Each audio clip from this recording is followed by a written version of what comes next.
Coach Reem. Max, what up? Y'all doing your thing right now? Yeah. Oh, okay. You got me on speakerphone? Yeah, they can hear you. Okay. What's up, man? Nah, for real. I got serious questions for both of y'all. What do y'all think about the first experience of the Octagon to do? Like when it was really rocking? What's your thoughts on that? Me personally, I mean, I felt the energy right away as soon as the game started. I feel like it was really loud at first, and then it died down, and then it got really loud again when we took that little lead. And then when we got a couple buckets back to back, it went pretty crazy in there. I couldn't even hear myself talk. I don't know about Coleman. Cole, what you think, Cole? I thought it was great. We went out the first time, and I was like, oh, great, there's not going to be anybody here. And then when we came out the second time, it was a packed house, and no, they had great energy all night, and no, they definitely kept me locked in, and it felt good to have a crowd like that for sure. That was definitely crazy. No doubt. You can't ever doubt family. Family always shows up, man. Family always show up. You know what I mean? So, dope. All right, man. Holla at y'all. All right, see you, Coach. All right. What's up, guys? Welcome to another episode of Pod A Wildcat. I'm your host, Coleman Hawkins, and I'm here with Max Jones. Max Jones, the man, the myth, the legend, my man. Max, talk to us a little bit about, let's get right into it, really. Let's talk about the Cincinnati game. What are your thoughts on that game? Obviously we had a extended amount of time off for Christmas break. We didn't have the non-conference schedule that we planned on having as far as getting the amount of wins we wanted, and we went into Christmas break. What were your thoughts going into Christmas break? We'll start there. Going into Christmas break after losing to Wichita State. Yeah, going into Christmas break, I definitely felt like we needed to come back and just be able to lock in and just be able to win some games. We lost those couple games before going into break, and it definitely felt like we were just on a steady pace going up and then just went down a little bit, you know what I mean? Like a little dip. But then I felt like during that break, we could have came back and started killing. And then that's exactly what we did against Cincinnati. And I just felt like that extra day too gave us a little time with our family and stuff like that, a little extra time to just let loose and just relax for a second and just take it all in. Yeah, for sure. I was begging Coach to give us until the 27th. We actually had a deal before. It was if you win those last two non-conference games, he was Drake and Wichita State. If we were to win those games, he said he would have gave us the 27th off. And obviously we didn't. We ended up losing, and Coach took a long time getting back to the locker room against Wichita State. And, that was a game we felt like we were going to win, and then all of a sudden didn't finish the game out well. That team is definitely not 20 points better than us or whatever the final score was, but,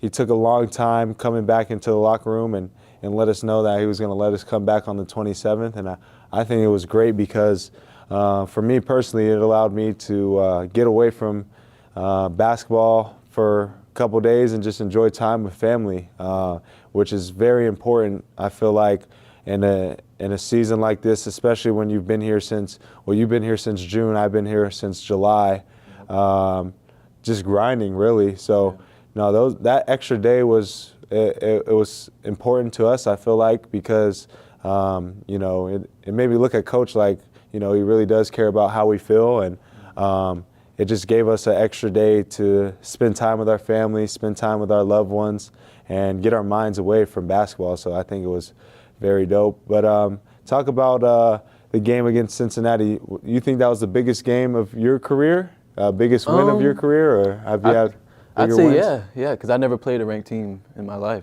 And then definitely just getting the dub, it felt so good because all the work we did before the game, prepare to win, that Coach Tank says all the time.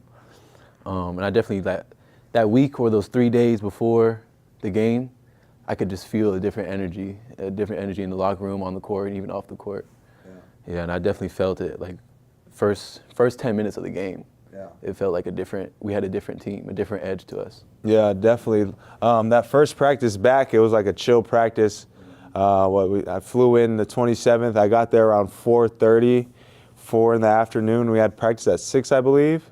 Yep. So I had about an hour to chill and try to get under myself before we started practice. And it wasn't a long practice. It wasn't too intense either, but you could definitely feel like, okay, I have been sitting down for the last 5 days, haven't been doing much, but the 2-day prep before the game, it definitely, basketball came, the feel came back to me, and didn't feel like I missed a beat, really. I felt good going into the game. I felt confident, and my whole mindset has been 0-0. That's been my whole mindset going into conference play. Have a record of 0-0, and I feel like we're 1-0 right now. And if we take care of business in conference play, I think we have a chance to be really special postseason. And yeah, that's just been my mindset. But talking more about the game, I feel like, what do you feel like was kind of the difference between securing a win and kind of like the other games where we felt like we might have been in control and we might have let things slip? What do you feel like the difference was? I definitely felt like we learned from our mistakes, especially like calling timeouts and then using our extra fouls. Like, we had a lot of fouls to give against this game. Like in Drake, I think we used all our fouls before that last shot that number 14 hit. But I felt like we definitely just learned from our mistakes. We were up, what was it? We were up 4 points, or we were up 2 points. And we were up 2 points against Drake too that one time, or it was a 1 point or something like that. And I just felt like we kept going. There was nothing that could stop us. You know what I'm trying to say? Like, there was nothing. Like, we controlled the game the whole game. Mm-hmm. There was no ups and downs. They went on their little run, but it didn't matter. And obviously the fans played a big role in that too. Just keeping us up a point and stuff like that. So I definitely felt good. Yeah, and the good thing too is, there was a lot of room for improvement. Like Coach talked about, where, we won the game by 3 points, but we honestly could have truly won the game by a lot more if we limited a lot of the mistakes we made, and little mistakes that, fans or people watching might not see, but things that might have hurt us, might have gave up a 3 here, might have caused them to get a transition layup, like little things that are very preventable, that we could have won the game more on. But, now my mindset is, we can't be satisfied with beating Cincinnati, because that's not what our season is about. Our season is about accomplishing the goals that, we listed before we started the season. Taking one game at a time. Taking it one game at a time. And, obviously we celebrate the win when it happens, but, we have 19 more of these games, and each night we're going to get every team's best shot. So we can't be satisfied with this one. Got to move on to the next opponent. And yeah, so that's kind of the mindset, I've been taking, and I feel like everybody else needs to take now. And because once again, Cincinnati's not our season, and we got to see them again too at their place. Yeah, we do. So last game, second to last game of the season. Yeah. So what about that shot you hit? What was going on through your head? It was late in the game. Well, what was it? A little one leg off the glass? Yeah, one leg off the glass. What was going through your head at that time? I don't know, man. I just knew we had to get a bucket. I knew the shot clock was going down, and I just knew, like, I couldn't pass the ball because I was already going to the hoop. You know what I mean? And everyone else was outside. I just felt like that shot needed to go in, and it did. So yeah. What are your thoughts going? As we dive deeper into Big 12 play, where's your mindset at? How do you feel like we can be a team that stays at the top of the Big 12, and how do you prepare for each game, maybe differently than the rest? And have you been kind of dialing in on teams, watching teams? I know for me, any chance I get, I try to watch a Big 12 opponent play. So what steps have you been taking, and how have you been trying to prepare for winning? Yeah, I've been watching a lot of games like Arizona, Colorado, stuff like that. Just watching the certain guys on each team and see what they do and stuff like that, and just seeing how hard they compete, and seeing how, like, see a difference between in each team, or like what they do, or like what they do best and stuff like that. So, and then definitely just preparing for each game. It's just like what I said earlier, is just taking each game one at a time. And I feel like each game we can win by a lot of points, because I feel like I feel like we're way more talented, but we're also we work harder than each team. That's how I feel. So, and I definitely think we're in great shape to win a lot of games, like in a row. And I don't see us losing, but I see us learning from our mistakes. Every practice, because every practice is a hard practice. We're not going through easy practices, and I feel like every practice is game-like too. So I feel like that definitely prepares us to play in the Big 12. Just not being soft, just being very aggressive, attacking the paint, getting to the rim, getting to the free throw line, using our fouls and stuff like that. Yeah, I think another bigger thing is too, like we know, I feel like we're more gelled now as far as like we know where shots are going to come from, we know where people are going to have the ball. We kind of know what we want more offensively, and we've been able to start switching up our defenses now. So no, we've been very dialed in, and like you said, I've been any chance I get, I watch a Big 12 opponent play, and I feel like the Big 12 is the best basketball conference in the country. So every night it's going to be a war, but I also touched on it in media. It feels good to be the hunters and not the hunted. So no, we're going to be doing a lot of hunting this year, and we're going to seek out our opponents and try to play the best game that we can. Try to play as hard as we can, be the hardest playing team, and ultimately I feel like that can lead us to success. I've been saying like it's been us versus everyone.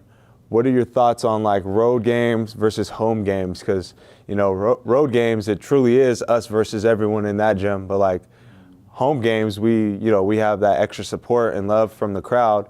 What are your thoughts on like playing on the road in the Big 12, and what are your thoughts on playing at home at Bramlage? Playing on the road, well, I haven't played my first road game yet in the Big 12, so I'm definitely excited for that. But obviously the home games are crazy. Octagon of Doom. Our friends are really good. They're really loud. I feel the energy every time I step out on the court. Even on the bench, man, I could see it. I could see the energy. You know what I mean? It's not just a feeling. You can see it, and I could definitely see that the coaches get into it. You see Coach Ream getting on the court, going crazy, and it definitely gives us an edge against any other team. And then, especially when the other team goes on a little run, the energy, you can still feel it. It doesn't go away at all. You know what I mean? So I definitely like the Octagon of Doom. It's crazy. Yeah, no, for sure. Shout out to everyone that's in the gym. If you can make it to a game, no, it definitely helps. Whether you think it does or not, it definitely helps, and not only for us, but it definitely intimidates other teams, because the ball definitely feels different when there's 11,000 people screaming and shouting, and then now their coach has to get involved, try to get them settled in. So no, it's definitely intimidating when you're able to shock a team like that, or hype up a crowd, hit big shots, and your fans are going crazy. And a huge shout out to the fans who were there against Cincinnati. I was concerned at first, but I remembered someone had told me, I was golfing with someone, and they told me that it really gets cracking during conference play. So I did have that in the back of my mind, and it was definitely cracking that night, and they brought great energy. But for me on the road too, I personally love to play on the road too, because I like seeing different traditions. I like being able to go in there and pop somebody, go in there and punk a crowd. Go in, take over. I've had a few games where I hit a big shot, I silenced the crowd. Those are just fun moments for a basketball player, like things you dream of as a kid too, like go in there, pop somebody at their place, and then go home and celebrate. That's a great feeling too. So over the last couple of games, we kind of changed the starting lineup a little bit, but it's mainly been from a point guard spot. Does that have any effect on us or how you play or anything like that? I don't think so. I mean, we're all pretty gelled together. We all communicate. We all talk. I definitely like. I don't really care. They all play the same minutes. We get in the game. For me, it doesn't really. I don't really care. As long as we get the dub, as long as we talk, communicate, and everyone's doing their job, doing their part, I feel like we can win a lot of games. It doesn't matter the starting five or not. Yeah, for sure. I agree. especially like if it has to be whoever might have deserved it that night or matchup based, like, you know, there's a lot more that goes into things, and rather than this is the starting five and, you know, whatever decision coach makes, you know, we're going to respect that regardless. And, you know, whoever is starting that night and whoever's coming off the bench, we still expect whoever's playing to be able to make plays and do their job. So, yeah, no, I agree. It doesn't really have an effect on anything, and, you know, we trust whoever's out on the court at all times. So Most definitely. yeah, so we're on the road these next two games. We're at TCU, at Oklahoma State. Talk to me a little bit about your mindset, your thoughts going into the games. You gonna have any family coming? You know anyone in Oklahoma or? No, I don't know anyone Dallas? in Oklahoma, but my dad will be coming out to the Oklahoma State game. He'll be sitting courtside, Cool. so you're definitely gonna hear him. But I'm definitely ready for the away games because it's gonna be my first away game in the Big 12 and yours too. So I'm definitely ready for the challenge. I want to see how we react to going to 2 away games in a row and then just getting on a flight, staying in the hotels and stuff like that. I mean, we did that stuff before, and I felt like it connected us a lot. Like when we went to New York and the Virgin Islands and stuff like that. But I'm definitely ready for Oklahoma State and TCU. Now it's a quick turnaround, so we go TCU, and then I think we're 2-day prep, and then we're on the road again. Talk to me a little bit. Does a 3 o'clock game have a little effect on you? I know we got to wake up a little earlier. Might have a walkthrough shoot around. We might go through shoot around compared to going on the road again 2 more days, and then we're playing at 8 at night. Does that have any effect on you? Me personally, I don't like to play early games, but the good thing is we get done early and then we get to go back. We get to go home. And we'll have the rest of the day, but I don't like getting up early. What are your thoughts on I do not like that? getting up early Yeah. at all. But, I mean, the task at hand, I got to do it. But a game at 3, I mean, that's cool. It's right in the middle of the day. Anything I'll do differently, probably nothing. I don't know if we'll have shoot around and stuff like that, but I'll definitely try to get some shots up before the game. And then definitely after the game, it gives us a little more time to recover and get home, you know what I mean, and stuff like that. So, yeah. Well, that's another episode. I'm your host, Coleman Hawkins. Previously, we had Coach Ream and Coach Tang host a episode. That was just to give me a break, and, you know, they were looking out for me. I love hosting, but they wanted to give me a little break. And DC also hosted one too. So no, I was just giving guys opportunities to try something different, and you know, I'm hosting for the most part, but whenever Coach Tang or somebody says they want to join in or anything like that, I'll always give them that opportunity. So thank